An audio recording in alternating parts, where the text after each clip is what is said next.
Hello friends. So आपण पदार्थ विज्ञानची लेक्चर सिरीज ही स्टार्ट केली आहे. ओके. सो हे फर्स्ट लेक्चर आहे. सो पदार्थ विज्ञान म्हणजे काय? Basically it's like a quantum physics. म्हणजे आपल्याला जे आयुर्वेदाबद्दलच्या टर्मिनॉलॉजीज आहेत, जे काही लॉजिक्स आहेत, ओके, हे टर्म्स कुठून आले, हे याचा अर्थ काय, सो हे सर्व पदार्थ विज्ञानमध्ये आपल्याला समजते. ओके. सो पदार्थ विज्ञान इज बेसिकली की आपल्याला जी ओव्हरऑल जी एक बेसिक माहिती असते आयुर्वेदाची ती आपल्याला समजण्यास हेल्प करणार आहे. ओके. सो सर्वात पहिले जो पदार्थ विज्ञानचा फर्स्ट चॅप्टर आहे तो आहे आयुर्वेद निरूपण, म्हणजे आयुर्वेदाची एक ओळख म्हणून हा चॅप्टर दिलेला आहे आपल्याला. ओके. सो सर्वात पहिले आपण बघणार आहोत त्याच्यामध्ये आयुर्वेद हा शब्द कसा निर्माण झाला हे बघणार आहोत. सो हे जे आहे मी ऑलरेडी क्रियाशरीरच्या सुद्धा लेक्चरमध्ये अपलोड केलेलं आहे. फर्स्ट लेक्चर हे सुद्धा आहे. कारण बघा, आयुर्वेदाचे जे सब्जेक्ट्स आहेत ते इंटरलिंक्ड आहे ऑब्व्हियसली, कारण संहितेमधूनच हे डिराईव्ह झालेले आहे सर्व जे सब्जेक्ट्स आहेत. सो हे अकॉर्डिंगली संहितालाच मिळून जाणार आहे. सो दॅट्स वाय जे सर्व विषय आहेत त्याच्यामध्ये हे असणारच आहे. सो तुम्ही जाऊन क्रियाशैलीचा व्हिडिओ बघा, त्याच्यामध्ये मी याचं डिटेल एक्सप्लेनेशन लिहून दिलं आहे. इथे मी फक्त व्हर्बली सांगेल. ओके. सो बघा, सर्वात पहिले आयुर्वेद शब्द कसा तयार झाला बघूया. बघा, आयु plus Veda is equals to Ayurveda. आयु म्हणजे काय तर आयुष्य, वेद म्हणजे काय तर ग्रंथ, आयुष्याबद्दलचा ग्रंथ म्हणजे आयुर्वेद. सिंपल. देन बघा आता ह्या आयुची व्याख्या काय आहे, डेफिनेशन. शरीर इंद्रियत्वात्मा संयोगधारे जीवतम प्रत्येकाच्या अनुबंध पर्याय उच्चते. हा श्लोक पाठ असायलाच पाहिजे. ओके. म्हणजे याचा अर्थ काय की शरीर, आपलं बॉडी, इंद्रिय, आपले सेन्सेस, सत्व, आपले जे मन आहे, ठीक आहे, आणि आत्मा जी आपली सोल आहे, सो यांचा जेव्हा संयोग होतो तेव्हा जीवन तयार होतं, तेव्हा आयुष्य तयार होतं, तेव्हा धारी तयार होतं, तेव्हा जीवात तयार होतं. ओके. आणि नंतर काही नित्य कष्ट अनुबंध पर्याय उच्चते, म्हणजे खालची जी लाईन आहे त्याच्यामध्ये आयु या शब्दाचे पर्याय नाव दिले आहे. तर काय आहे आयुचा पर्याय नाव? धारी, म्हणजे धारण करणारा. बघा, जे जीवन आहे ते आपल्याला धारण करत आहे ना. जीवन नसलं तर मग आपण सुद्धा नसणार. जीवित म्हणजे जे जीवत आहे. नंतर नित्य म्हणजे काय ते एक लिमिट पर्यंत आहे. नित्य म्हणजे काय, एक लिमिटेशन आहे त्याला. जीवनाला लिमिटेशन आहे, मृत्यूनंतर जीवन संपून जातं. अनित्य म्हणजे ते लाईफ लॉंग, म्हणजे ते खूप अनंत काळापर्यंत चालू राहणार. पण जीवन काय आहे, नित्य आहे, लिमिटेड आहे. अनुबंध म्हणजे काय की इंद्रिय, ठीक आहे, आणि आत्मा. ओके. इंद्रिय आणि शरीर, सॉरी. सो यांचा एक अतूट संबंध आहे जो खूप काळासाठी तसाच राहणार आहे. सो त्याला अनुबंध म्हणतात. सो दॅट्स वाय हे त्याचे 4 पर्यायी नावं आहेत, हे लक्षात ठेवायचे. ओके. त्यानंतर आहे आयुर्वेद. आता हे आयु झालं. आता आयुर्वेद त्याचं काय? आयुर्वेदाची निवृत्ती काय आहे? आयुष्यवेद हा आयुर्वेद. आयुष्याबद्दल सांगणारा, माहिती देणारा वेद म्हणजे आयुर्वेद. सिंपल. त्यानंतर आहे आयुर्वेदाची व्याख्या म्हणजे डेफिनेशन. निरुक्ती म्हणजे काय तर टर्मिनॉलॉजी, म्हणजे तो शब्द कसा आला, आणि व्याख्या म्हणजे डेफिनेशन. सो बघा, व्याख्या काय? हिताहितम सुखम दुःखम आयुर्वेदस्य हिताहितम मानम च यत्रोक्तम आयुर्वेदस्य उच्चते. म्हणजे काय की आपल्या लाईफमध्ये एक हितकर असते आयुष्य आणि एक अहितकर. हितकर म्हणजे आपल्याला फायदेशीर, आपल्याला नफा देणारे. ओके. आणि अहितकर म्हणजे आपल्याला नुकसान देणारे आयुष्य असते. काही गोष्टी असतात जसं आपला आहार विहार असतो, काही हितकर असतो, काही अहितकर असतो, आणि काही सुखकर असतात आणि काही दुःखकर असतात. सो असे जे आयुष्य आहे त्यांचे जे डिफरन्शिएट करते तो आयुर्वेद शास्त्र असतो. बघा, हितकर व सुखकर आणि अहितकर व दुःखकर या आयुष्याचे ज्ञान देणारे, आणि ते कोणते असतात. सपोज हितकर आयु कसं आहे, जसे की कोणतेही व्यसन नसावे, सात्विक आहार घ्यावा, दिनचर्या पाळावी. ओके. सो हे जे आहे हे हितकर आयुमध्ये येत, ठीक आहे. सो तसं. आणि अहितकर मध्ये की व्यसन असणे, दिनचर्या न पाळणे, काही सुद्धा खाणे, सो हे अहितकर वायू. म्हणजे ते आपल्या बॉडीसाठी चांगले आहे का, हितकारक, फायदेशीर आहे का, नाही.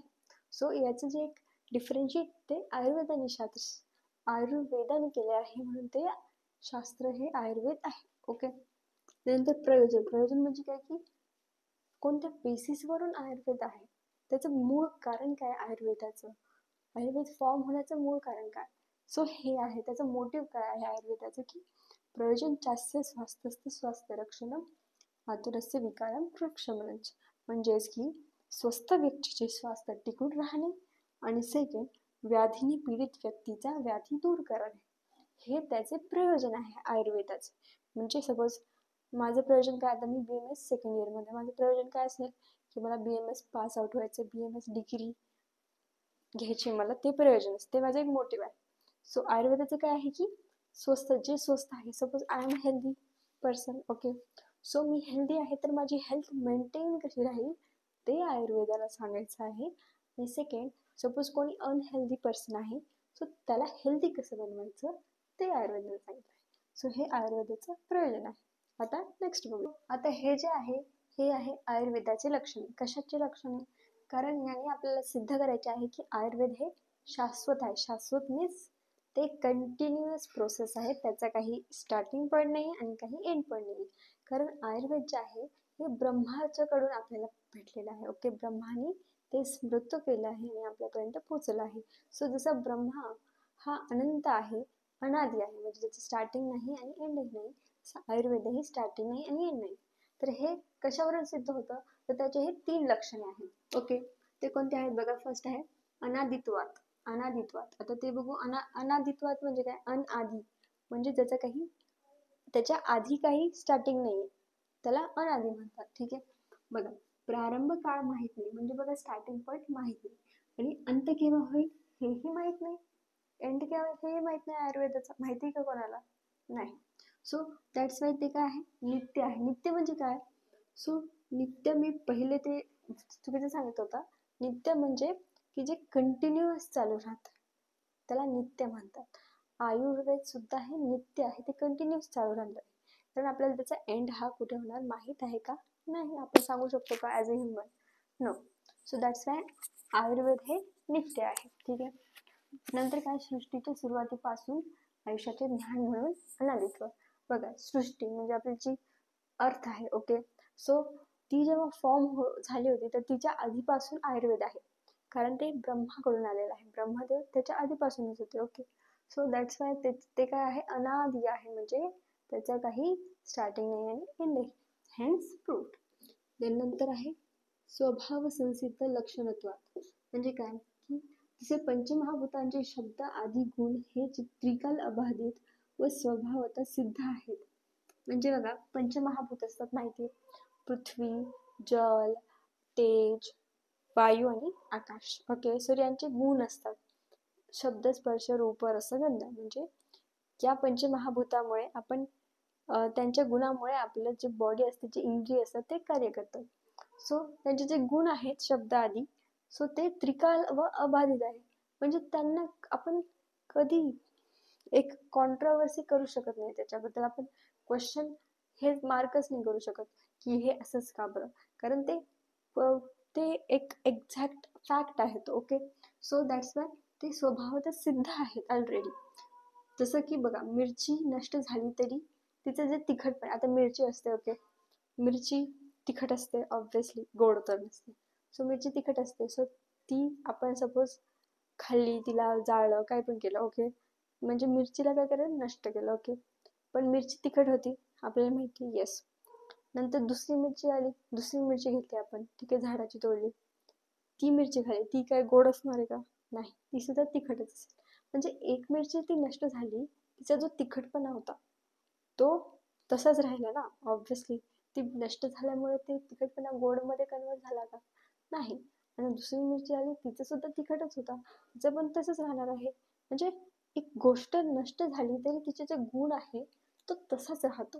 ओके, सो हे इथे सांगण्याचा प्रयत्न आहे. त्याच्यामुळे हे स्वभाव आपण म्हणतो ना, जर तू कितीही काय केलं तरी तुझा स्वभावच चेंज होत नाही.